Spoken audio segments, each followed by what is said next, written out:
So, welcome to this meeting about the history of the industrial workers of the world in Britain in the period from 1913 up to into the 1920s. One of the reasons why we're having this meeting is because, as you probably know, it's been forced down our throats. This is in August will be the start of the First World War, and there's all sorts of centenaries events being planned for that, which will mean the glorification, if people like God have their way, of this slaughter of millions of people. And this talk is to show that there were people opposed to the war, and that was a vibrant, what I call rebel worker movement that continued fighting on despite the sellouts of different socialist groups who up to then said that they would be opposed to the war, but when it actually happened, they took the side of their respective states. I think first of all we've got to look at the context of the period just before the First World War. There was an unprecedented number of strikes in the period from 1911 right up to the outbreak of war, in all sorts of things. School children went on strike. I've got a little list here.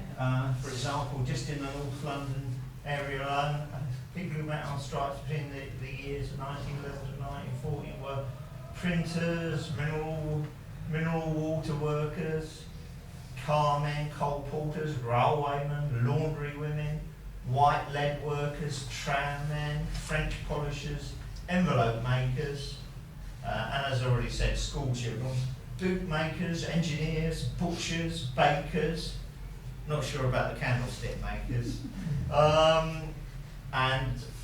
and the various workers in the gold, silver and allied trade. So maybe some of them did make candlesticks in amongst the metal workers. So maybe it was butcher, baker, candlestick maker.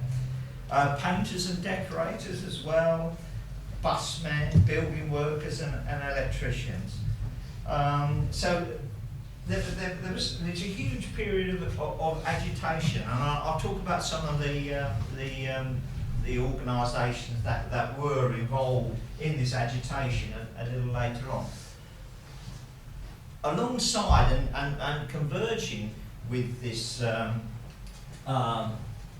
agitation in the workplace, in the schools, etc., there was things like rent strikes as well, tenants' actions, and there was also the movement, the emerging women's movement, which was partly about the vote, the vote for women, and also some of this movement. There was the suffragettes who were in favour of the women's vote, but there was also women who called themselves suffragists, because you've got to remember, as well as women being denied the vote, many men were denied the vote at that time as well. So they were campaigning for votes for women and votes for working class men as well. And you know, when you think about it, they talk about a war for democracy against Prussian militarism. I mean, in actual fact, the German state probably had a larger franchise. You know, the vote was extended far wider in Germany than it was in Britain at that time. Okay. So there was quite a lot of dissatisfaction with the Labour Party, partly because it allied itself with the Liberals still, refused to break with them, and partly because it never gave full backing, a bit like now. It never gave really outright backing to strikes in industry as well. and it was really half-hearted, and in fact some of them opposed to women getting the vote. So there was all that dissatisfaction there. Now, we've got to talk about this what I call this rebel worker movement, and the organisations and associations and different bodies that made up this culture, as it were. I've already mentioned the suffragists. You've got the main Marxist grouping, which was the Social Democratic Federation. It eventually became the British Socialist Party, changed its name to the British Socialist Party. Now it was dominated at the start by this geezer called H.M. Hyndman.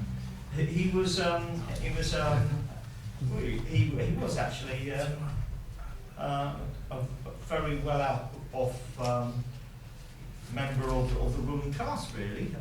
He always wore a top hat and a frock coat, and he was extremely chauvinistic as well. And when the war came, he took the side of the Allies, which eventually led to a split in the SDF, Social Democratic Revolution, stroke BSP, in 1916. And strangely enough, he set up his own organisation called the National Socialist Party. Yes, bad choice of, well, obviously he wasn't around then, national Nazism, but nevertheless a bad choice. So obviously there was a split there. Now there was also the Independent Labour Party,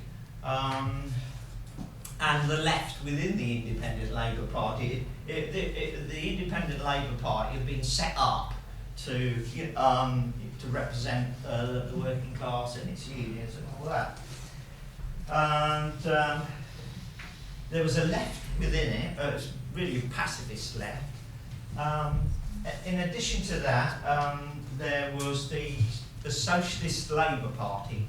Now this is quite an important organisation in the context of what we're going to talk about now. The Socialist Labour Party broke away from Hyndman's Social Democratic Federation.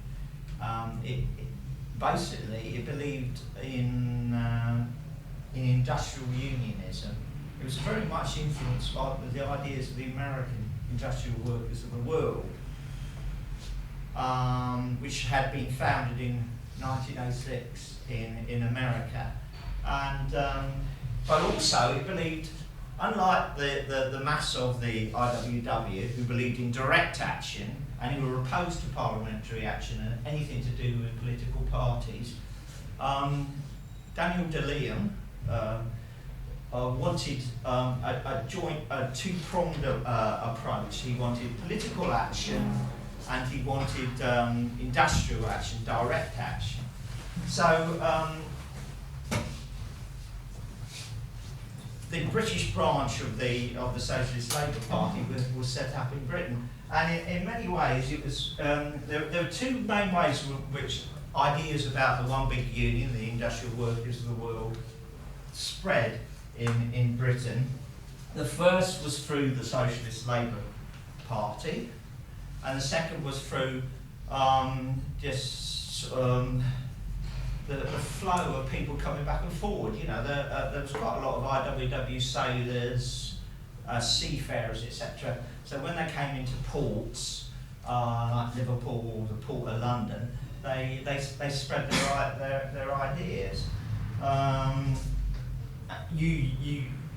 So if you eventually got the setting up of the IWW. We're going a bit forward now, but the SLP, they set up a sort of subgroup called the British Advocates of Industrial Unionism, and they actually attempted to set up a sort of IWW in this country, but not an IWW, the orthodox IWW, one that was wedded to political action as well. So they set up this group called the Industrial Workers of Great Britain. Strangely enough, we're sharing a building with the modern day Industrial Workers of Great Britain. You'll have to ask them whether they're Deleonist or not, I don't know. But where were we?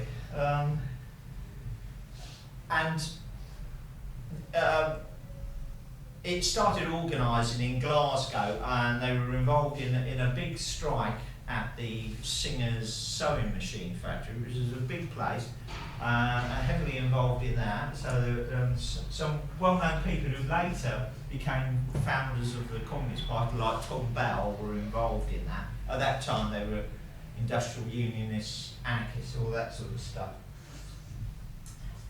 And it was a strike that failed. So I think the IWGB soldiered on for a bit, but it eventually disappeared before the outbreak of war. Now, alongside that were various Industrial Syndicalist Education League. That was another group that spread syndicalist and industrial unionist ideas.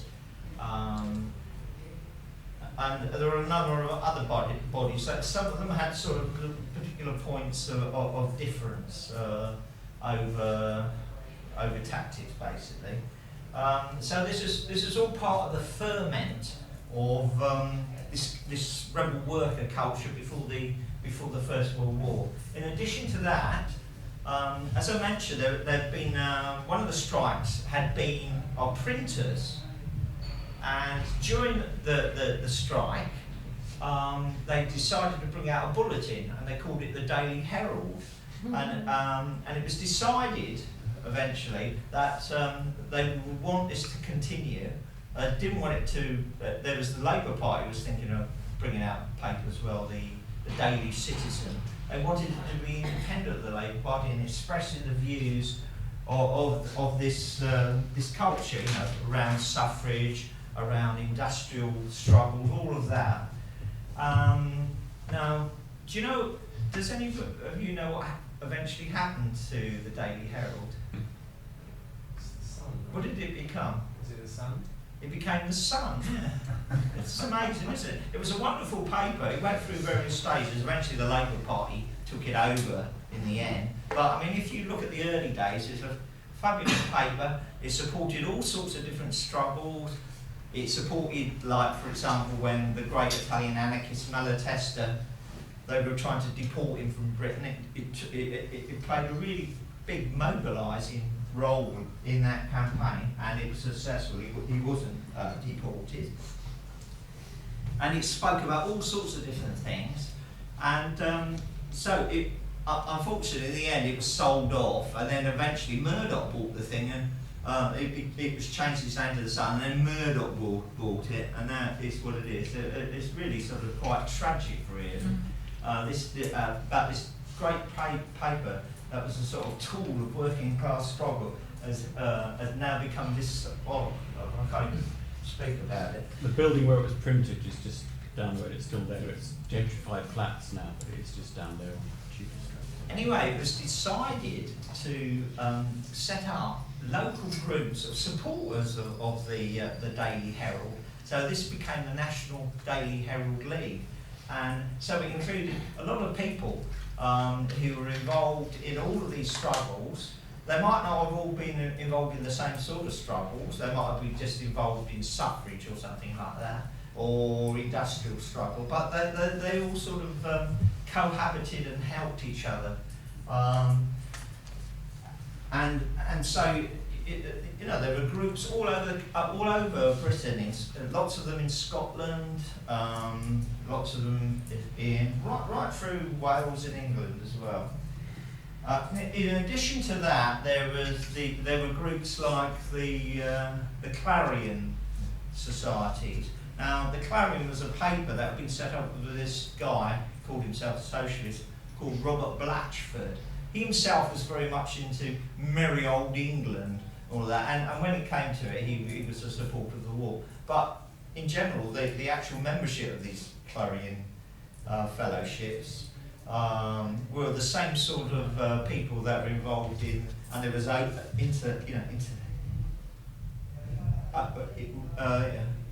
communication between all these different societies.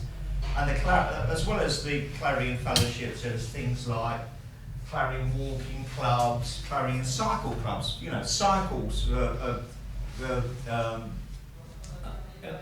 seen as as an instrument, a tool of emancipation. Because what did they do? They got working class people out of really sort of unhealthy urban environments into the countryside, and the other thing, women as well, they were able to use them, and they started dressing in, because you had to on a bike. You couldn't wear those huge dresses at the time, so they were wearing different types of gear, and riding a bike for an emancipated woman was seen as a liberatory thing. Students at Oxford actually burnt effigies of women on bicycles because they thought it was so just awful Shocking. and Yeah. shocking. Yeah. So if you need an example. Yes. Clarendon Cycle Club is still going, by the way. Ah, yes, that's The right. one it is. remains. Yeah, that's right. They're still So there. you've got all of these things. People, trying to, so all sorts of things. There's drama groups, all sorts of things like that. So that's this wonderful tapestry of different groups that made up this rebel worker culture. Syndicalists, anarchists, the left wing of the ILP, the more revolutionary wing of the Socialist Labour Party, the industrial syndicalists, the syndicalists within the SLP. Now, in 1913, it was decided by the IWW to set up a British administration. In other words, they tried to spread their ideas from America to Britain. Now, this guy came over, his name was George R. Swayze. He'd been involved in many strikes, very hard-fought strikes in Denver and all sorts of other places. He came over in 1913. Just let me get to the right page.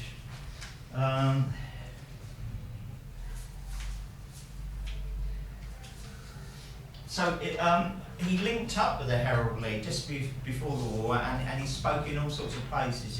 He spoke in Finsbury Park, which was one of the big speaking places in those days, and in Hyde Park, and he spoke down in Woolwich, which was more or less a separate town in those days.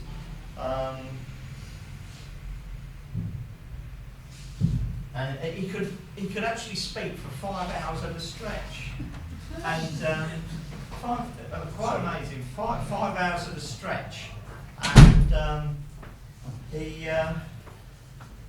he was, according to one member of the old veteran of the IWW, Edward Henham, in a conversation with a historian called Ken Weller, he said he was the most riveting speaker that he'd ever seen, because he used humour, he used sarcasm, he used all sorts of things like that. Now, this might upset people who are into animal rights. He used to have a duck under his arm and he used to squeeze it. He says, and to get it correct, what do you think about capitalism? It's awful, isn't it? And he used to scream, he used to go, quack. Said, why, even the duck agrees with me.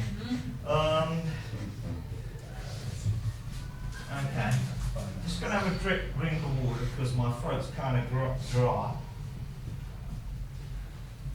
And then I'll dig something out for you about George R. Swayze.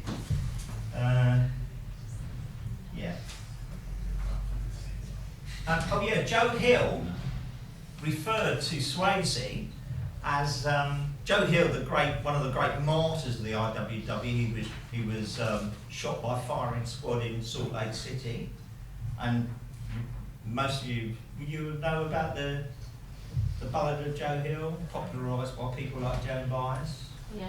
I dreamt I saw Joe Hill last night. He referred to fellow worker Swayze as the human phonograph. And he said that he was a compelling speaker.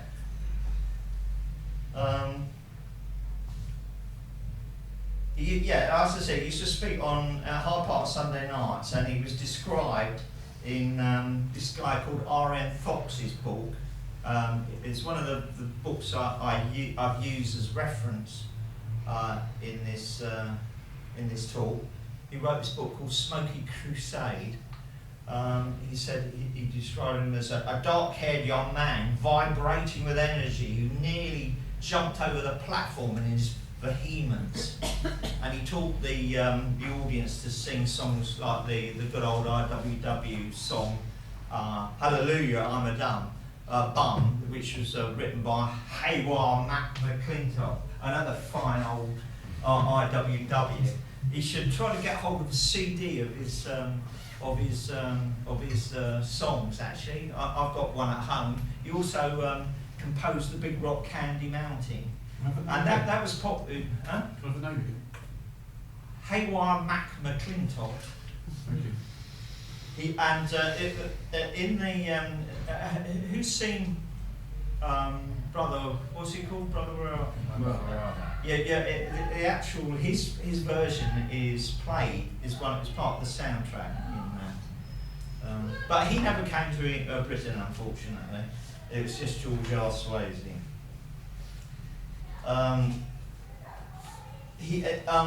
Fox, R.F. Fox, Richard Michael Fox, was one of the people he gathered around him, and I'll talk about those in a minute. And they chalked the pavements for Swayze when he was speaking down in Woolwich. That was another big thing. You used to chalk up slogans, advertisements for meetings. Used to chalk big sticks of chalk. People used to go out on a regular basis, up to fairly recently actually. Chalk on walls and on pavements, advertising meetings or putting over a political message.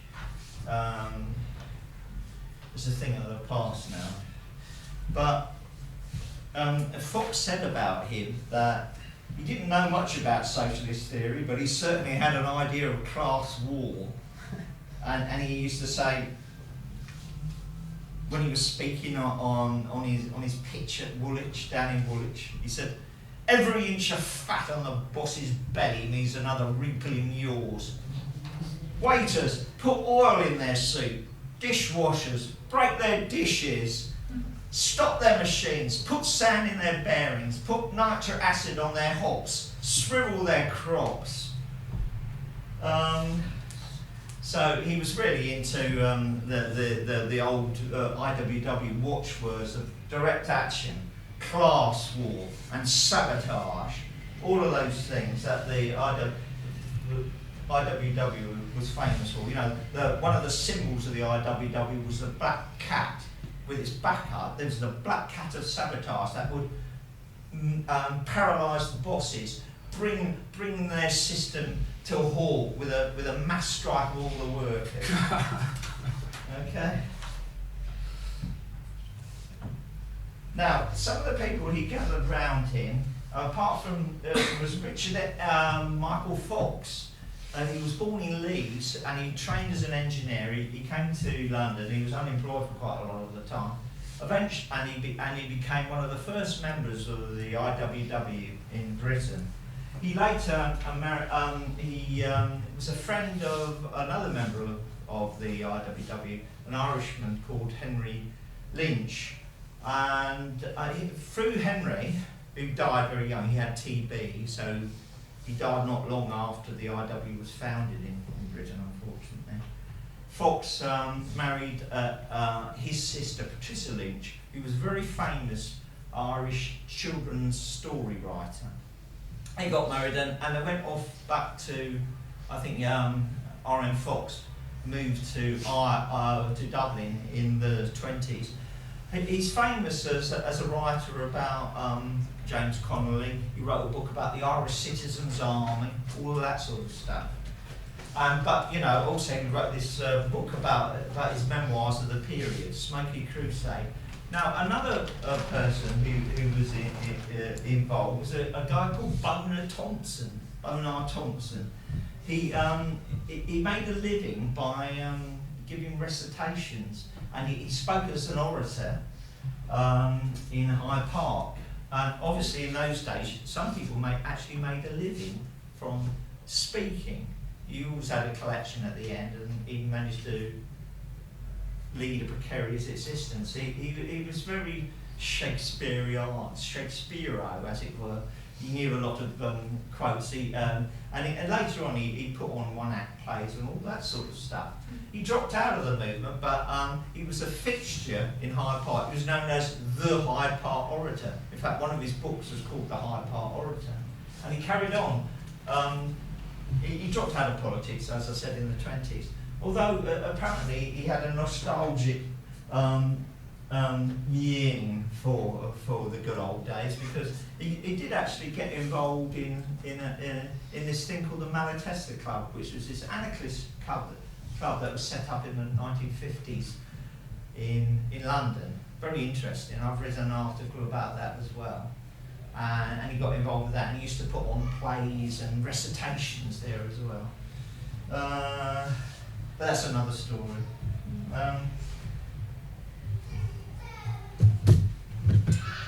And Bonar Thompson describes Swayze as racy and lively, who beat him in collections and paper sales. And he said that Swayze actually toured Britain in order to try to build up the IWW. And he addressed a meeting of the unemployed in Leeds, and here he referred in his inimitable fashion, referred to the department store windows being full of warm clothes and thick boots, while his audience were in rags. But for this, disappointed as that, he was arrested for incitement to steal. And the trial lasted less than 5 minutes. The judge remarking, "Everyone can see that you are guilty," and then fining him 30 shillings. There's a lot of money in those days, I tell you. But luckily, his supporters paid it off. So, Bonar Thompson was one of the people who was involved, and there's this other guy called Jack Smith. He's not the same Jack Smith who was up on the Clyde. He was sent down for a very long stretch during the events of Clydeside during the First World War. He was a real Cockney. Now, R.M. Fox, actually, in this lovely little book called Tramps, Workmates and Revolutionaries, Working Class Stories of the 1920s, it's got a little short story in here, in which he refers to Jack Smith himself by name, and also to someone he calls Clement Bonham, who is in actual fact Bonar Thompson. So he describes him thus: amongst the ruthless vagabonds I have known, Jack Smith stands out as the most satisfying. Many would enjoy tramping in the summer, a lively summer evening and on a white country road with perhaps a faint sickle of a moon above it. He was a great walker with arched feet like a ballet dancer. Necessity often drove him on the road, for he was usually penniless, but he was a tramp from choice as well. Many a time when he had a good job, he would throw it up at a moment's notice, spend all his money before he left town, and set out on his travels. Spending his money first was a ritual with him. I have known him start out on a racketing evening round the London public houses with a group of friends for no other purpose than to begin his tramp with empty pockets the next day. He was a hoarse little Cockney with a toothbrush moustache, sounds like Charlie Chaplin, doesn't it? And stubby chin, an untidy, likeable little man. He had a talent for public exhortations, varying from railings in Hyde Park to pill selling and tie selling in different marketplaces. He made blacking and sold it, blacking for boots, sold it in the gutter, though he would never demean himself to the extent of using any. His friends called him the Westminster Demosthenes, a famous Greek orator. And then he describes Boner Thompson, a dark, curly-haired, pale-faced young man, slim, neat and clean-shaven, with his hair carefully oiled. It contrasted strangely with Smith's rough, unkempt, stocky build. Jack was shabby and untidy, but Clement's garments were always... Clement, that means Boner Thompson, was always neatly pressed and brushed. The two were great friends. Smith's rude energy acted as a foil to the aristocratic languor of the other. Clement recited Oscar Wilde's Ballad of Reading Gaol outside the local public houses with polished elegance, his pale face expressing agony no less than his anguished tone. Oratory and pill selling were his accomplishments too.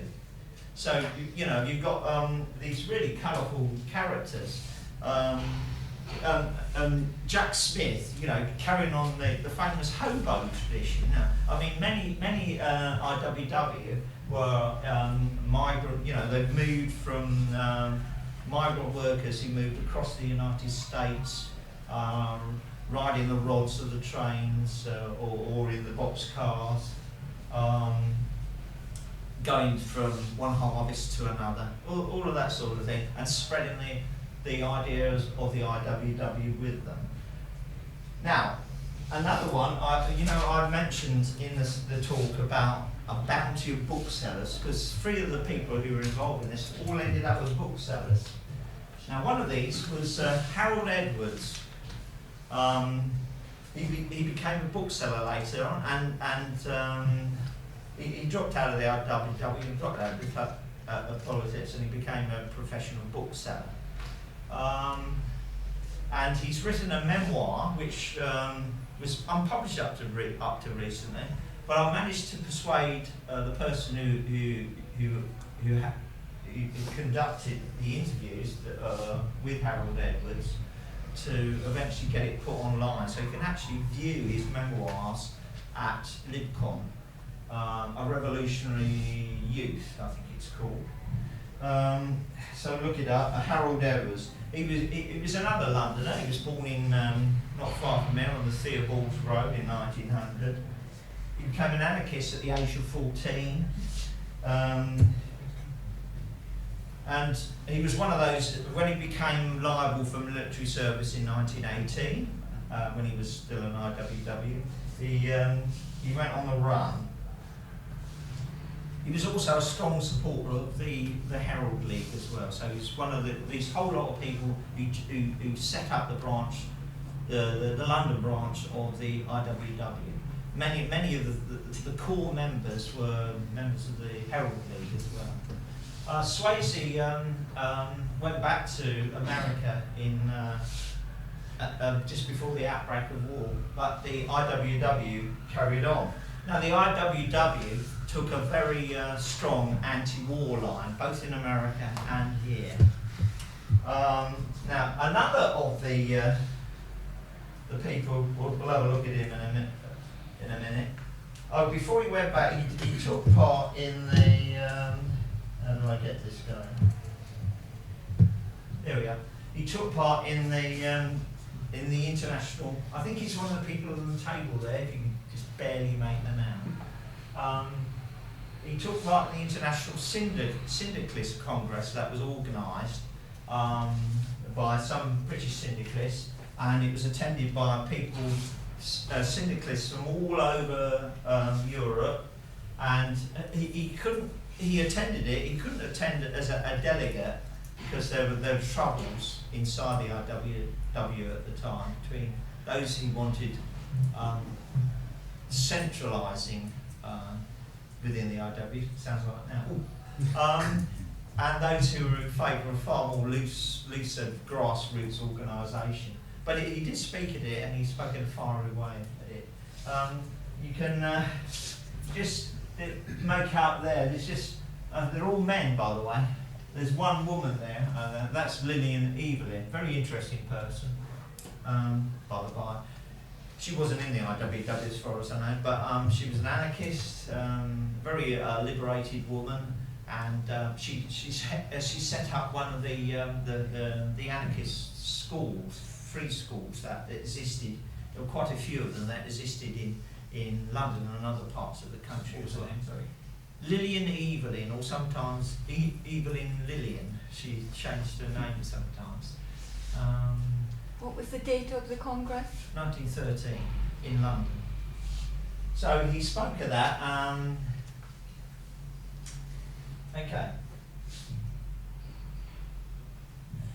And that's Bonar Thompson himself in later life. Bonar Thompson, by the way, was from Ulster. He was born in a place called Carnegie in County Antrim. Okay, so that's what he looks like. Now, what's this moving?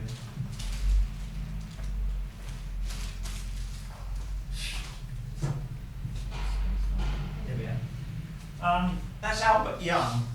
Now he's another member of the London IWW. He wrote a book of poems called Red Dawn, Proletarian Poems. And let me try and find a description of him here. So this sort of gauge on his fizzle.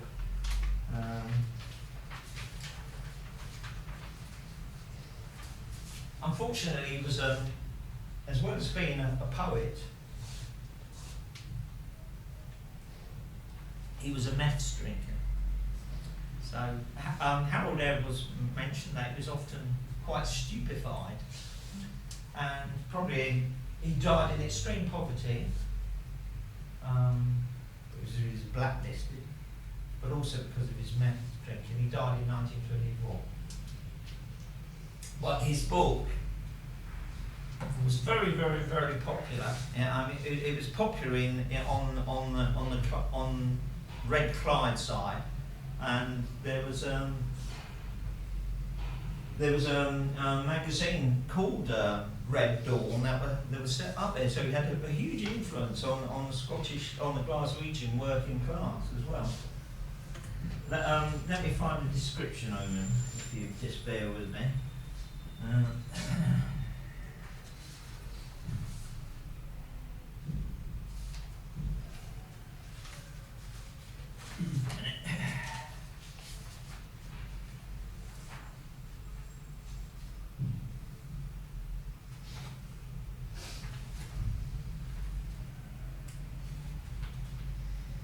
Yeah.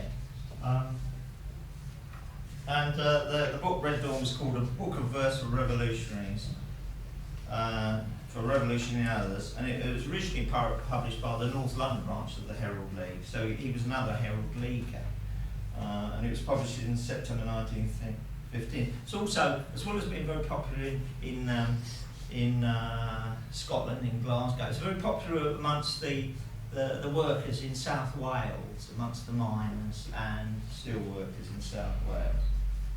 And so it was so popular, it actually had to be reprinted in early 1916. And he also contributed with John Smith Clark, who you will hear more about later, who was a member of the Socialist Labour Party, and Tom Anderson, who was a founder of the Proletarian Schools movement, which is another thing that happened, to a collection of poems, The Red Army, revolutionary poems produced by the Proletarian School in Glasgow in 19. And Fox, in his book, The Smoky Crusade, refers to him as a pale-faced little revolutionary poet with a gleaming red tie. Imagine that tie is gleaming, gleaming red, who talked with equal fervour about Karl Marx, Jack London, Swinburne, Shelley, and Herbert Spencer. Okay? And this is one of his poems, very apt because it's about the first, it's called the, if I can get this flipping thing going. Awesome. By pressing the space bar. What, which one? That one? Space bar. The, Space. What, that one? no, the long one. That one there? Above that. Above. That one? Yeah. Ah, the deserter. very apt for the period. You can read it for yourself, you don't need me to recite it, do you? Do you want me to recite it for you?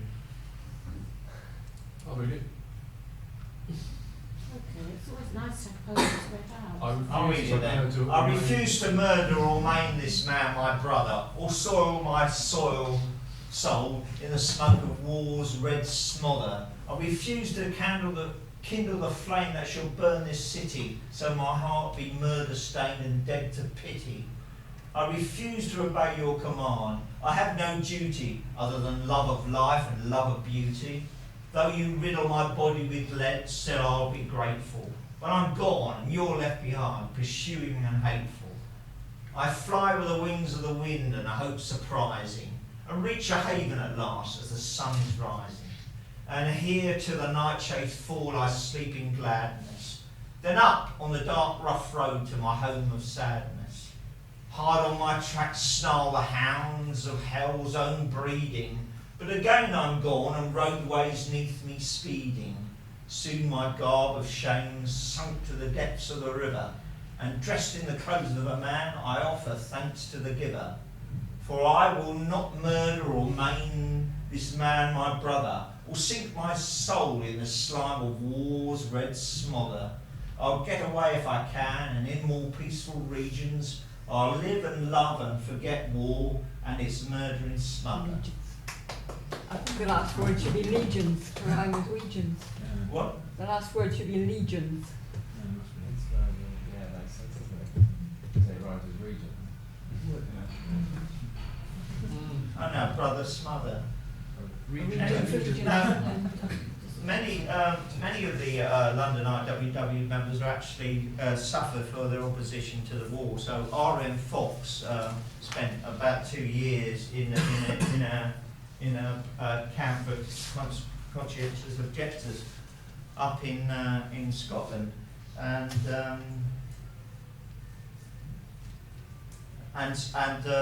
also Bona Thompson was in prison as well because of his opposition to the war.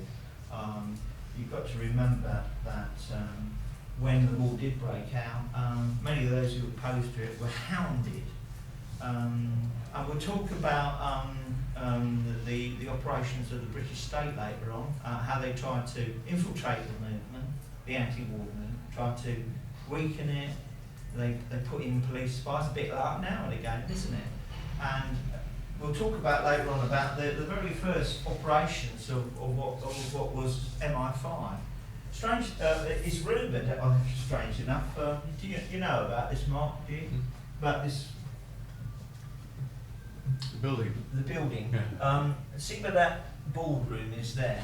Apparently, it was one of the places that MI5 were implanted.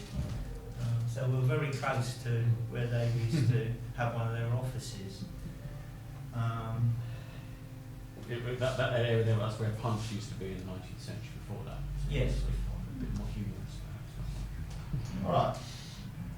Now, here's another fascinating character who was also involved in the London IWW. His name is Charlie Lahr. He was born in Germany actually.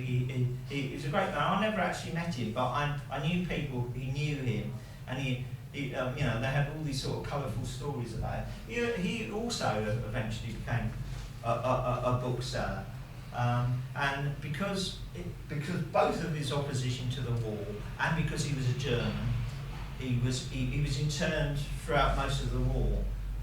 You've got to remember that there were quite a lot of Germans living in Britain, especially in London. They started coming over after 1848, after the 1848 revolution, and then more came over with the anti-socialist laws that Bismarck passed in the later period, in the 1860s, 1870s. And many Germans lived in Soho and in what is now known as Fitzrovia. In fact, you could walk through the streets of Fitzrovia and you'd only hear German or French spoken. French people live there as well, that all political refugees. Now, obviously, all of these people, they were totally opposed to the Kaiser. They were totally opposed to Prussian militarism. But don't you find it odd that in this so-called struggle for democracy against the Prussian militarist beast, that those people who opposed him were the first people to be interned in this country? And at least 300 Germans died during internment. Some of them were sent off to this dreadful, well, it was a concentration camp on the Isle of Man, and some of them died probably of malnutrition. The rations were low. And Charlie, he managed to survive. Now, when he first came to Britain, this is an interesting little anecdote. He came around at the same time the Kaiser was paying, because he was Britain's friend then, the Kaiser. He was paying a visit to Britain. Now, Charlie was an anarchist, and so the special branch started following him around. And they thought he was going to assassinate the Kaiser. Well, when he was arrested, he saw one of the same police officers who'd arrested him. He followed him around during the Kaiser's visit, and Charlie saw him. He said, "Oh, you thought I was going to kill the Kaiser?" And so the policeman, with a remarkable change of opinion, he says, "I wish you had." There you go. Revolutionary. Yeah. Charlie became a famous bookseller, and he later on, he had a huge knowledge of literature. He helped all sorts of people. His little bookshop up in Holborn was there for a very long time. He maintained his anarchist opinions. And people like he printed people like Powys, not Cooper Powys, but his brother, famous writer. George Elwell he fostered, and a lot of young radicals used to go there. I mean, Albert Meltzer, who's now dead, he used to go there and talk to Charlie, and people like Ken Weller, who wrote a fascinating. This is another of the books I've written. I based this talk on. He wrote a book. Ken's still alive. He lives out in East London. He wrote a book called "Don't Be a Soldier," which is a history of anti-war radicalism in Islington during the First World War. I remember another friend of mine, Ted. He knew Charlie well. He said that during the war, one of his friends, he recounts the story. It was on the run, but he ended up in hospital, and he ended up next to a policeman, apparently, according to Charlie. This syndicalist did. So he was in bed. He was in the hospital bed next to this copper. So he kept on chanting over and over again. Once a policeman, never a man. Once a policeman, never a man. And so the bloke eventually started screaming. And I think he drove him around the bend. Oh, well, what a shame. There you go. Now, when another notable personality who became Charlie's companion was Esther Argabend. She had flame-coloured hair, and she came from a Jewish background in East London. And she worked at I think it was at Rothman's cigarette factory up Commercial Street, and she organised for the IWW. She organised amongst the cigarette workers. She was Jewish. There's been a number of incidents of. She was an anarchist as well. There's been other instances of various anarchist Gentiles marrying anarchist Jewish women. The most famous example, of course, is the German anarchist Rudolf Rocker, who married a young Jewish anarchist called Millie Whitkop. And her sister, Rose Whitkop, also an anarchist, married, well, actually, no, they didn't marry. They lived in free union, sorry. They lived in free union. Married this London anarchist who became famous in Scotland, great orator, organiser, called Guy Aldred, or also known as the guy they all dread. So that's just a little aside. And let's see if I can find anything about Esther. Just bear with me.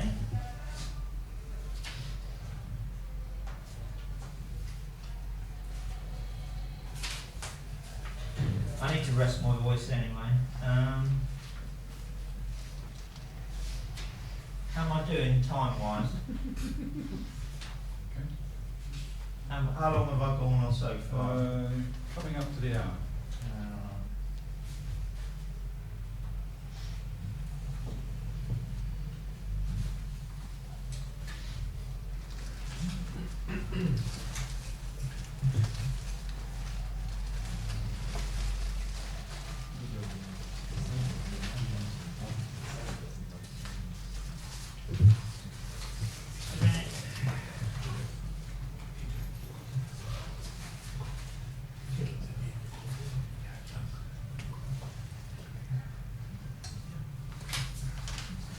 Yeah, so the IWW carried on their agitation. They originally they started off with an office that was rented for the Herald League, but then they moved into their own place on the Theobald's Road.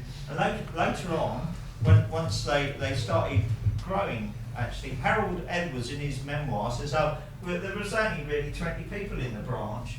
But he left it in 1918, and it did grow considerably after that, especially in East London. You know, Esther was involved in a lot of organising, and the IWW actually had a hall on the Whitechapel Road. It was a place called Great Tongue Yard. Now, it's one of these big yards that used to exist in Whitechapel. I've looked, it's no longer there. It's gone, unfortunately. But they actually had a hall there. Now, Jack Smith,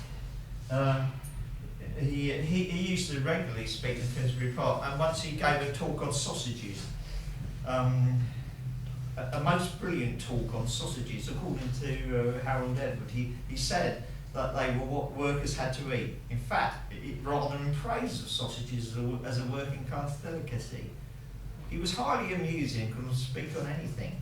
He was also a most competent lithographer and designed the red flag and black lettering for the notepaper of the Progressive Bookshop, which Charlie Lahr ultimately bought from Harold Edwards. Unfortunately, you know, I mean, a lot of these people lived in abject poverty, and he died about, Jack, this marvellous character, Jack, died about 1920 of tuberculosis. And his inseparable sidekicks were Albert Young and Boner Thompson. Another routine was another thing that the Jack Smith and Boner Thompson did was a little routine. They performed a duologue with action. So. And this talked about the capitalist class, or a class without caps, and they would take their hats off and so on, a little set piece, interesting set piece. Talking about Burt Young again, he actually was a glass blower, and he lived in just in 2 rooms, and he was. You got to see the great education, self-education of all these workers. You know, it was seen as a great. You know, you wanted to educate yourself. You know, you didn't want to be ignorant. It's unlike nowadays when some people seem to want to lower the level the cultural level of the working class. They wanted to bring it up.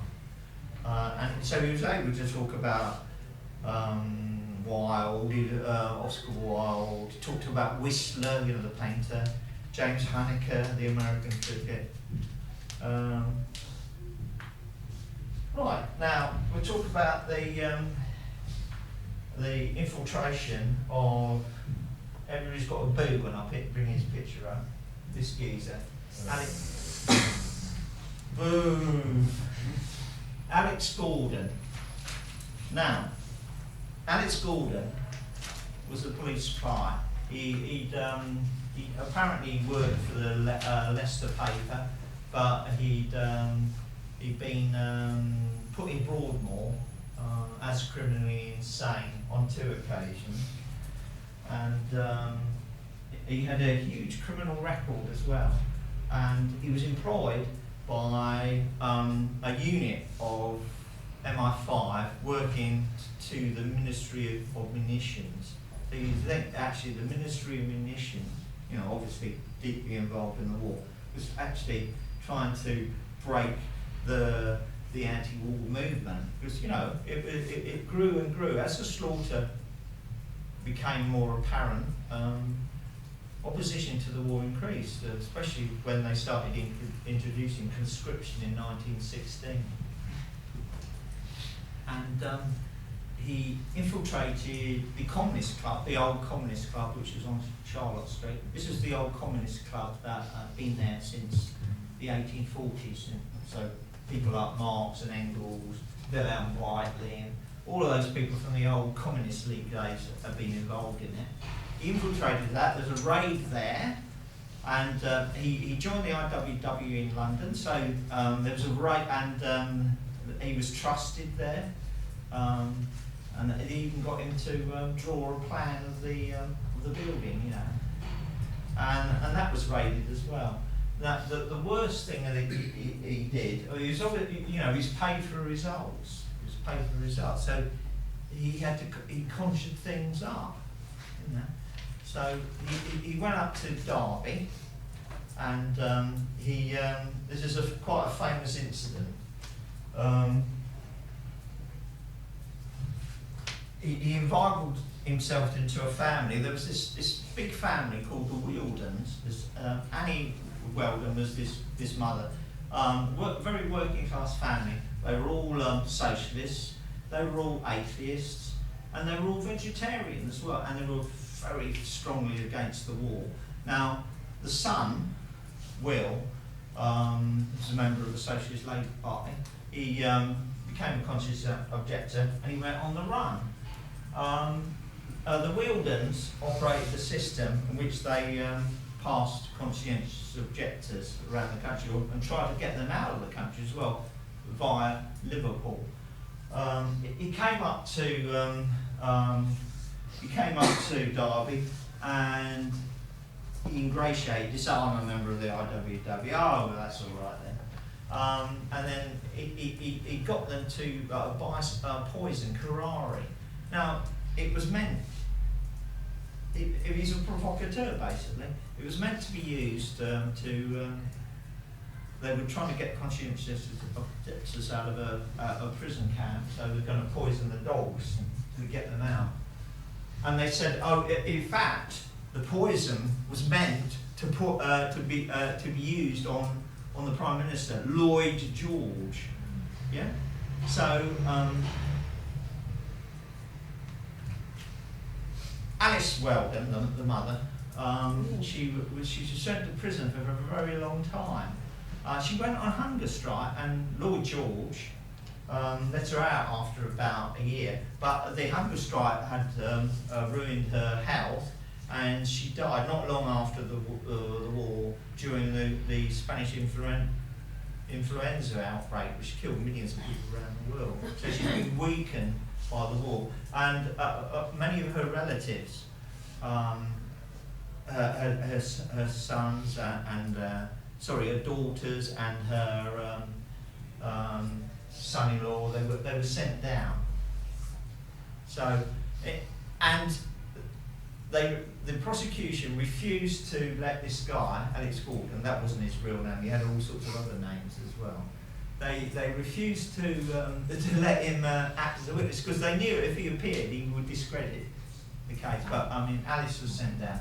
Interestingly enough, Will, who was on the run, eventually he thought, "Oh, I'll go to the great socialist paradise of Russia." You know, because he thought, "Oh, the revolution's happened." Unfortunately, he was. It appears he was purged in the late 20s or the early 30s. He was shot by the checker. So, pretty tragic ending. There's several books about the Wilding case. But anyway, I mentioned someone called John Smith Clark earlier on. He'd been an interesting character. He wasn't an IWW, but he had been a lion tamer. He was a socialist lion tamer. He actually ran in elections in which he didn't win. And there he is. There he is with a lion. Yeah. And he wrote a poem. He was a friend of the Wildens. There's a little pamphlet about him by Ray Challoner. It's hard to get hold of now, but you go to the British Library and try to get a copy of it. It's quite entertaining. Not my wing of the movement, because he actually ran for Parliament, and I'm an anti-parliamentarian. I did have a poem of his there. Just a minute. Is that the final one? No, I didn't put the poem down. He actually wrote a poem about Alec Gordon, saying that he was in his grave and surrounded by maggots, but the maggots weren't eating his body, they were crying because one of their own had died.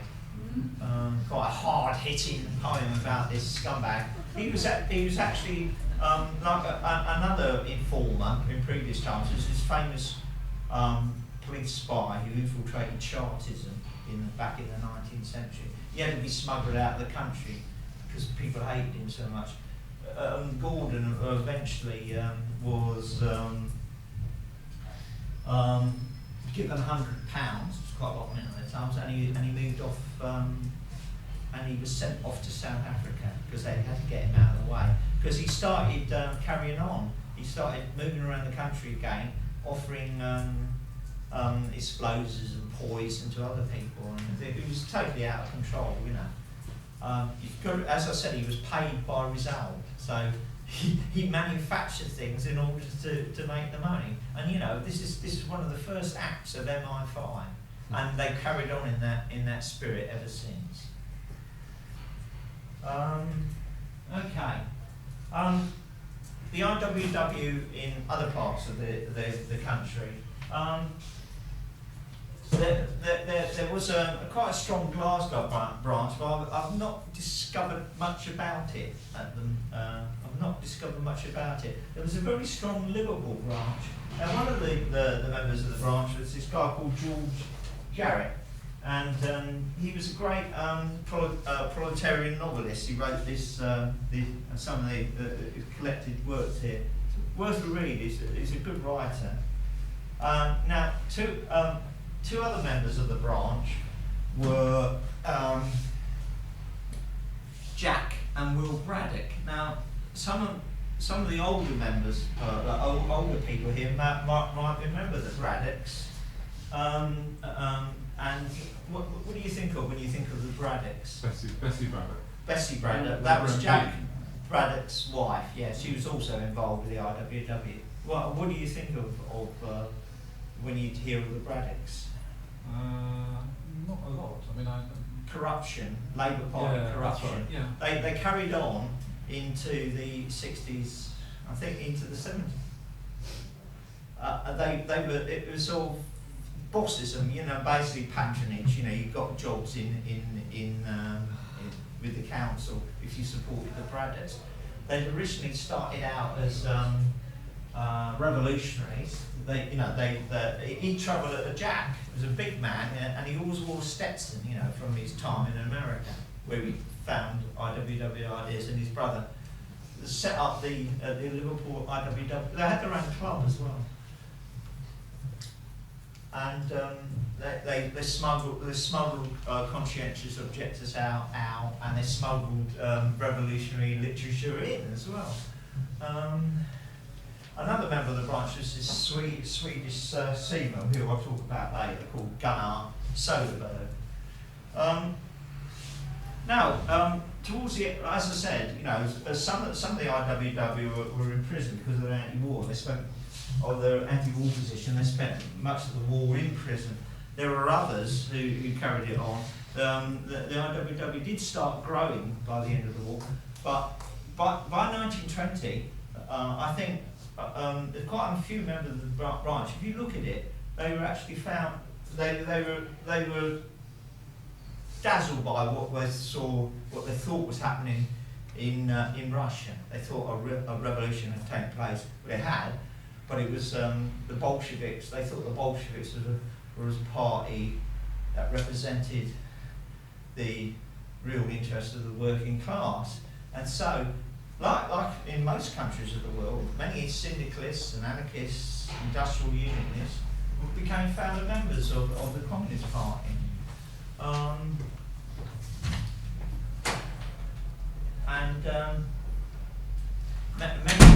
Many of these people did. They didn't last long. Charlie Lara joined, for example, but I mean, he saw what was happening. He saw the way the Communist Party was being bolshevised, and he and Esther got out, and so did a lot of the other people. Obviously, Young and Smith were dead by now.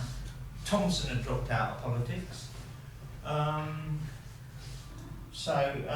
Basically, that appeared to be the end of the IWW in Britain. It was all the old the grassroots revolutionary activities were subsumed into the Communist Party.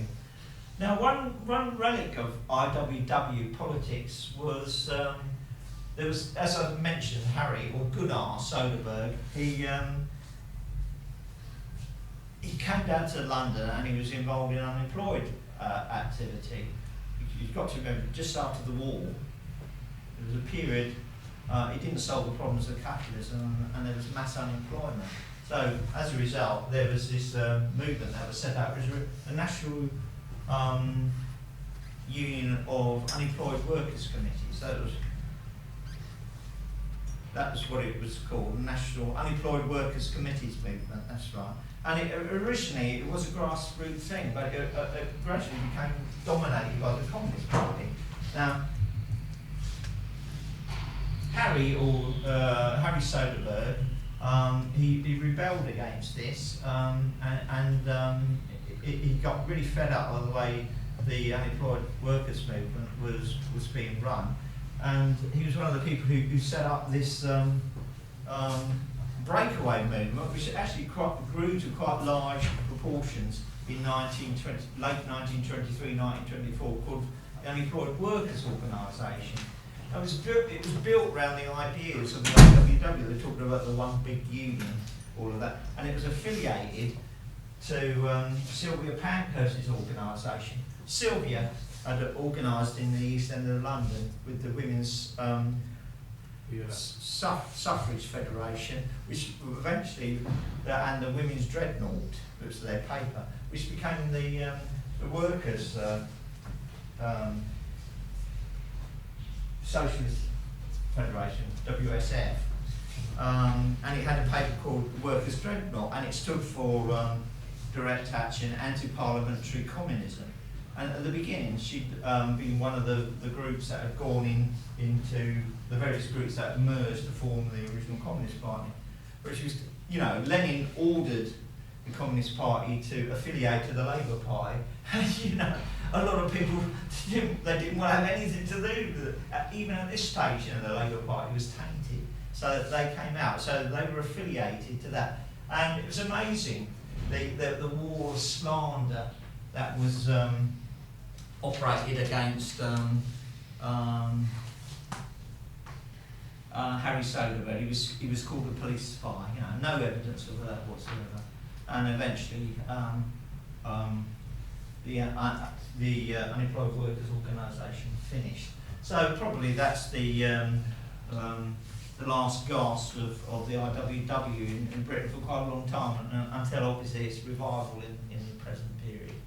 So my voice is tired now, so I'll stop and I'll throw it open to questions. There's plenty more I could talk about. My God, I've talked to you about. Anyway, there you go.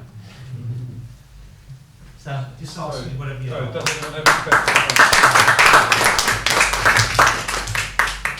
Does anyone have any questions for Nick? Yeah. It's really interesting to hear about the sort of characters and individuals. Yeah. You mentioned Esther, Argobend. organised at the cigarette factory. Yeah.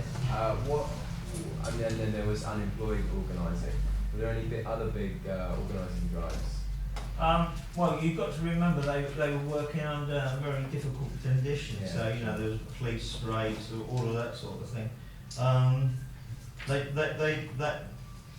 They did a lot of propaganda. They still spoke, and they did a lot of speaking. And I think it was that they were just getting off the ground. Remember, there were only 20 to begin with. They did start growing a bit towards the end of the war, just after the war.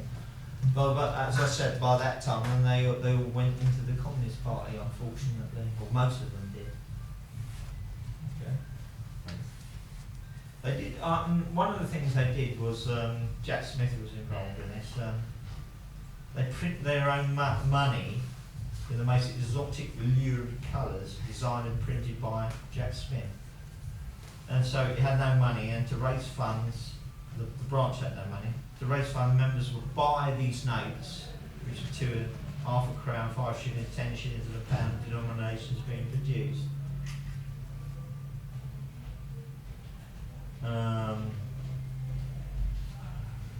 Yeah, that's about it, really. I mean,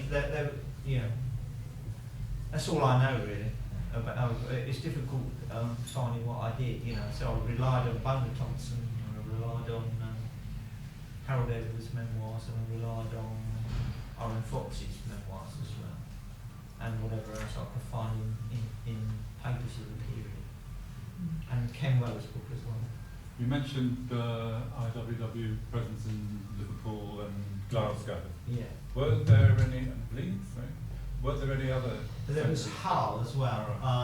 There was this. Yes. There was this. Him and his brother, Dick Beach, his name was. He was originally from Hull. He was an enormous guy. He was 6'3", and he was a seaman. Him and his brother were seamen. They both went to America, and that's how they got involved in IWW politics. And later on, Beach was involved in unemployed work, but he became a member of the Communist Party as well. Although he broke with it and he moved into the Independent Labour Party. He was, if you like, what they call a tasty geezer. He could look after himself. And another member of the branch called Arthur Titley, he talks about when there was a fight in a pub. Beach whipped out a revolver. This was in a London pub. Because he moved down to London, Beach did, and he got involved in IWW. Beach pulled out a pistol, and another IWW pulled out a knife, because this is what happened. They were used to what was going on in America. Very hard struggles in America, where you had to defend yourself not just against the police, but against the goons, as they call them, the private police of the employers as well. Dick Beach, actually, see this book, I read the R.M. Fox thing. He also was another proletarian writer. There's a whole tradition of proletarian writing, I'd say. So R.M. Fox was one of them, Boner Thompson was another, and Dick Beach was another. He wrote a book called Torpedoed, because he was actually torpedoed he was on a boat that was torpedoed during the war. And of course, George Garrett, it was another proletarian novelist as well, who I mentioned earlier, Liverpool IWW. there's a quite tradition of self-education and actually producing stuff themselves amongst the more advanced sections of the working class of the period. Okay? And that's all I've been able to discover about the branches of the IWW. Were there any other international contacts apart from with America, with the USA? Were there any European? Yeah, well, I failed to mention it because in my talk, I should have done, but I went on so long. I said that George Swayze had gone back to America. Later on, another organiser, IWW organiser, called George H. Hardy, George W. Hardy rather, came over and he did quite a lot of organising as well. George, just a minute, let me find out about it.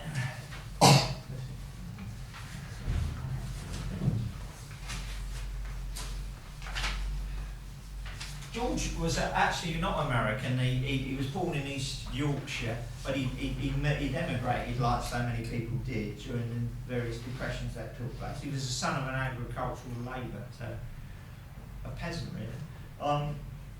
And he himself became an agricultural labourer at the age of 12, and he emigrated to Canada actually in 1906. And he joined the IWW in Canada in 1911. So you've got to remember the IWW organised not just in the United States but in Canada and in Australia and New Zealand as well. And he served as General Secretary and Treasurer of the IWW in the early 20th century, and he went to Russia to visit Russia, and he was won over to Bolshevik ideas, and he became representative of the Comintern in 1925, and he remained in the Communist Party right up to his death in 1966. He was sent over after the war, actually, in November 1919 by the executive board of the IWW, and he did a tour of 5 months through England, Scotland, and Wales, and he spoke on behalf of the IWW prisoners in America, the ones who'd been in prison because of their opposition to the war, and just after the war, the notorious Palmer raids, where many IWWs were rounded up and many in prison and others deported back to where they'd originally come from. A shocking episode in American history.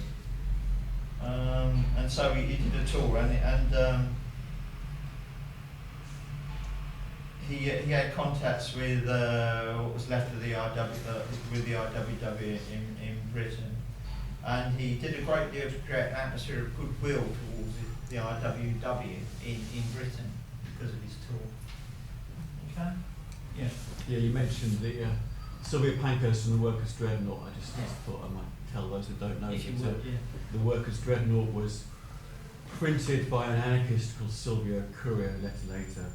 Sylvia Pankhurst's partner, his print shop was just over the road there in Fleet Street, and down the road where now you have a McDonald's and next to it the Starbucks, but above the McDonald's at the top floor, that was the office of the Russian People's Information Bureau, which is a propaganda bureau to support the Russian Revolution, funded by Lenin and Bolsheviks, but funding Sylvia Pankhurst and the more left communist campaign in favour of the early years of the Russian Revolution.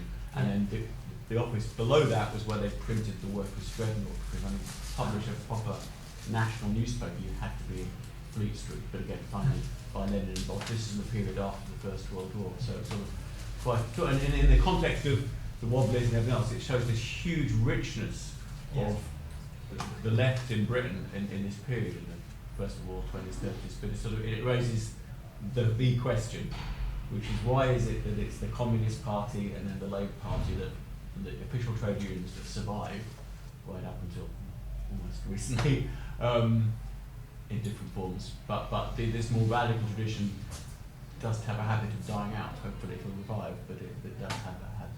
Doesn't tend to be nothing like as successful in this country. No. Do you have an answer to that? Well, partly because of Labourism and partly because of the Communist Party. They sabotaged real, genuine grassroots organisation, I'd say. And between them, they've had a grip on the working class for a very, very long period of time, which is now, it's ended. Which is why one of the reasons why I think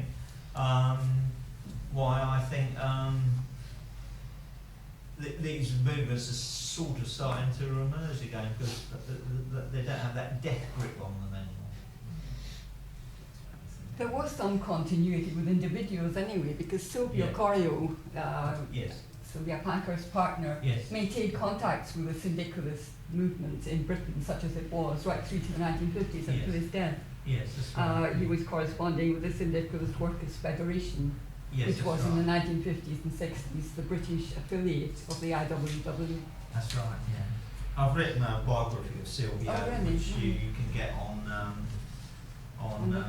a fascinating character. What do you make of his conversion to Islam for a short period in the early 20s? Did you hear about convert this? to This is Islam? one of the biographies. And I'm I'm sure intrigued. of that. Well, all I know is a biography I'm not mentioned it. convinced at all. It was I'm not convinced about that. It was for a very short period, but then one biography apparently mentions it. but clearly no one else A tiny has. aberration, I would say. Yeah. As far as I'm concerned, he was an anarchist all of his life.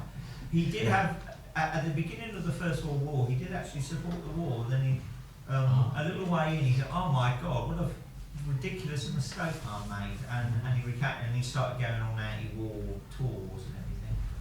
Can we not have paper stolen? I'm not certain. Is it Sinn Féin paper and Sylvia Oh, Pankhurst right. was influenced by the Irish Citizen Army as well. Okay. Union. Where was that? One big union. I'm lost. What? Thank you anyway. I What was wasn't- I I saying? didn't- Oh yes, he went on an anti-war tour, and he met I think he met Sylvia through a deaf mute anarchist called Leonard Mockler. He was working on this paper called Satire that was coming out. They closed Freedom down, but Leonard and this other deaf mute anarchist, I can't remember his name offhand at the moment, they brought out this paper called Satire. And it was a very satirical thing. It had lots of illustrations in it. It was illustrated by Lucien Pizarro. He was one of Camille, the great painter Camille Pizarro's sons. They lived in Britain. He illustrated it. And that's how I think Sylvia met Sylvia. Sounds like a good title for a film, isn't it?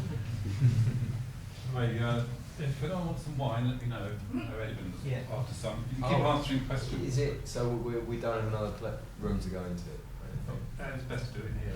Now, because there's a lot of I was events going on. suggesting we could Any more questions? break up first. No, it's more like it's a political question in that sense. Like one reason why an idea might not catch on that is, let's say, brought over from the US to a situation like in England. Not only because the group was initially small or the repression was, let's say, more severe. It's also, I think, the constitutional working class in England at the time was a different one from the US, where you had the industrial relations in the US were different in the sense, as you mentioned. Yes, mainly savage. rules. Yeah. But also, when, for example, the textile industry shifted from UK to America, it was basically the so-called skilled workers were pretty much undermined by Yeah. mechanization. Yeah. You had way more, let's say, day labor kind of relations. So, let's say, the class relations in the US brought something, let's say, out of that emerged the IWW. To think you can just take the same kind of model of organization in a situation where the working class in probably in England was much more still defined by trade, let's say, by a skilled structure, and at the same time by much stronger social democracy, which you didn't have in the US. So it's also, let's say, something that we should take into account when we think about what kind of forms of organization appear at what historic moment. There's a quite good text by Sergio Bologna, and he compares the councilist movement and let's say the workers' figure that brought out the council's movement in Germany with the IWW in the US, and comparing it on the difference of the industrial structure. And I think that's might be another way to look at it. You've got to remember that towards the end of the war in this country, they did start setting up workers and soldiers councils, but they were very, very, very quickly taken out. The Labour Party went in and subverted them, and basically they spiked their guns straight away. You know, because there was a big with the Russian Revolution. There's a big revolutionary wave right through the world. But you know, the Labour Party managed to put a stop to it there. That's why I always say, you've got to smash the Labour Party. You know, you've got to break with it completely, because it's always a force that will chain the working class, that will sabotage its struggles, just as the trade union bureaucracy does as well, and they're hand in glove.